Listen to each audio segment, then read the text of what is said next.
Lanjut lagi ke kisah kedua yang penakut, di skip aja. Jadi ini menceritakan kisah horor yang dialamin sama wawa aku yang minta namanya untuk disamarkan. Kita sebut aja namanya Dodi dari kota G. Kenapa dia minta disamarin, Wak? Karena kisahnya ini berkaitan sama sebuah pesantren yang terkenal kali di kotanya. Jadi Dodi ini by the way IndiHome ya, Wak, dia Indigo.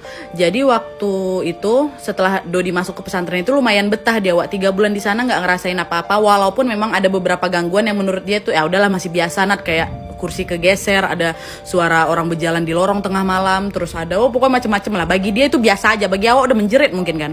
Tapi ada satu kejadian yang nggak bisa dia lupain, Wak, yaitu tengah malam sekitar jam 11 malam si Dodi ini mau buang air kecil.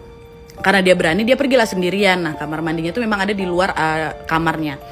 Waktu dia lagi jalan, terus buang air kecil, udah selesai, dia dengar ada suara perempuan di belakang lagi nangis. Waktu dia tengok ke belakang, betul, Wak, ada sosok perempuan pakai baju oblong, kaos oblong gitu, celana batik panjang, koyak-koyak, robek-robek kan. Perempuan ini nangis gitu, rambutnya sependek bahu. Kamu siapa? Kata siapa? Kan dia bisa berkomunikasi kan ceritanya. Kamu siapa? Saya Ani, katanya. Umur saya 19 tahun. Saya dibunuh sama bapak tiri saya dicekek, saya ditendang, terus saya diperkaos sama dia. Terus sekarang jasad saya disembunyiin di lapangan deket pohon beringin di samping pesantren kamu, kata dia gitu. Terus kata Dodi, aduh kasihan ya kamu. Jadi gimana? Ya udah nanti aku coba tolongin ya, liatin jasad kamu biar nanti bisa dikuburin secara layak. Tolong aku ya, katanya. Udah besok paginya dia ngadu lah sama ustadznya, karena ustadznya nggak percaya lah. Enggak, itu kamu cuma mimpi itu. Nah, cuman gara-gara si Doni ini yakin kali kalau memang itu sepertinya ada sesuatu, dia minta tolong sama kakak tingkatnya. Kak, bantuin lah Kak gini. Oh ya udah, nanti setelah azan, setelah sholat zuhur kita nanti ngecek ke sana ya. Kebetulan mereka udah juga selesai pelajarannya. Udahlah, pergilah ngecek ke sana, Wak. Ternyata betul ada. Iya, ada tulang belulang apa segala macam. Heboh tuh, sempat heboh di sana. Langsung dia laporin ke Ustadz panggil polisi periksa, lakukan penyelidikan dan segala macam. Akhirnya dikuburkanlah secara layak. Tiba-tiba malamnya, masih di hari yang sama tuh malamnya, Dodi dia datengin sama Ani itu, dia bilang, Ani datang tersenyum, terus dia bilang, aku bakal jagain kamu sama keturunan kamu. Dan yang epic yang bikin merinding apa, Nat, sekarang waktu aku ngirimin kisah ini sama kau, Ani nemenin aku. Dia minta tolong sama kau atau sama siapapun untuk kirimin dia doa supaya dia bisa di tempat yang layak. Jangan lupa doain, doa ya. Dah. Tiba-tiba lagi pengen cerita horor yang penakut, di skip aja. Jadi kali ini aku mau bawain kisah horor wawa aku dari Magelang, namanya Yuni. Halo Yuni. Jadi Yuni ini ingin menceritakan pengalaman horornya bersama semua keluarganya pada saat mereka ini mengunjungi sebuah dusun yang namanya dirahasiakan, tapi yang jelas di daerah Temanggung, Wak, ya kan. Dan ini kejadian juga lumayan lama, tahun 2005, 17 tahun yang lalu. Dan juga durasi video ini lumayan panjang, jadi kalian simak aja lah sampai habis ya. Jadi, Wak, di tahun 2005 itu Yuni, kakaknya, mamanya, bapaknya berempat nih mengunjungilah dusun yang dirahasiakan itu kan. Naik bus dari Magelang, nyampe di sana sore, habis itu naik angkot, habis itu harus jalan kaki lagi, Wak, selama 2 jam. Sebenarnya ada ojek di sana, cuman gara-gara waktu itu mereka sampai di sana sore menjelang maghrib, jadi mungkin ojek udah pada pergi tuh. Jadi ya udah mau nggak mau harus jalan kaki kan. Adalah jalan satu keluarga ini, dan pada saat itu sebenarnya ada satu keluarga lagi yang ikut berjalan bersama mereka untuk mengunjungi dusun yang sama. Nah, di perjalanan gitu ya, biasalah pedesaan kan, ada hutan, ada sawah, ada rumah-rumah warga juga, jalan lah itu intinya. Nah, di perjalanan si Yuni ini bercanda sama kakak, Kak, nanti macam mana ya kalau ada hantu nemenin kita di jalan ini ya. Itulah bercanda, kok nggak usah macam-macam kok Yuni, nanti betulan datang nanti, kata kakaknya. Dan betul aja, Wak, beberapa saat setelahnya, entah kenapa keluarga mereka ini dihadang sama kabut yang entah datang dari mana. Kabut tuh depan mereka kan, terdiam tuh, pada takut tuh si Yuni. Ih, kenapa ini Pak, udah baca istighfar aja, kata bapaknya kan, udah baca-baca, kata bapaknya gitu.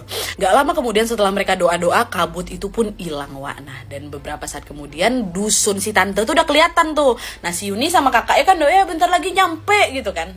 Datang kakaknya bilang, Dek, pacu lari yuk, kata siapa duluan nyampe di sana, kata kayak gitu. Ayo, kata, dah lah, berlari mereka 1, 2, 3 lari jan. Nah, pada saat itu Yuni duluan, Wak, yang menang. Intinya Yuni duluan yang di depan. Dan di depan itu Yuni lihat ada 2 persimpangan memang. Satu kiri jalannya memang agak beliku-liku tapi lebih dekat nyampe, tapi satu lagi yang belok kanan itu agak panjang jalannya tapi lewat masjid kayak gitulah. Terus akhirnya Yuni memutuskan, ayo udahlah, aku belok kanan aja lah, kata dia kayak gitu. Dia nggak nunggu kakaknya nih, nggak nunggu, jalanlah dia set. Waktu dia jalan kok tiba-tiba dia tengok kayak ada taman Teletubbies, Wak. Taman Teletubbies kalian tahu kan? Dan gak cuma itu aja, ada kayak taman-taman bunga gitu, bunga cantik-cantik kali kan. Nah, Yuni gara-gara nengok tengok itu ya suka, dia samperin itu, dipetik-petiknya lah bunga-bunga di sana. Terus dalam hati Yuni bilang, ini mungkin kalau misalnya kakak lihat ini pasti juga kakak suka. Akhirnya Yuni tunggulah di sana, dia ada kayak macam kolam jernih kali airnya Nat, katanya kan. Aku main-main lah di sana, tapi anehnya pada saat aku metik bunga tuh Nat, abis itu bunga tuh tumbuh lagi, langsung dia petik tumbuh kayak gitu. Dah nih, dan gak lama kemudian waktu dia lagi main-main tuh ada suara kakak-kakak dari belakang. Kamu datang dari mana? Kata kakak itu. Dia tengok, Bu, ada cewek cantik kali Nat, kata.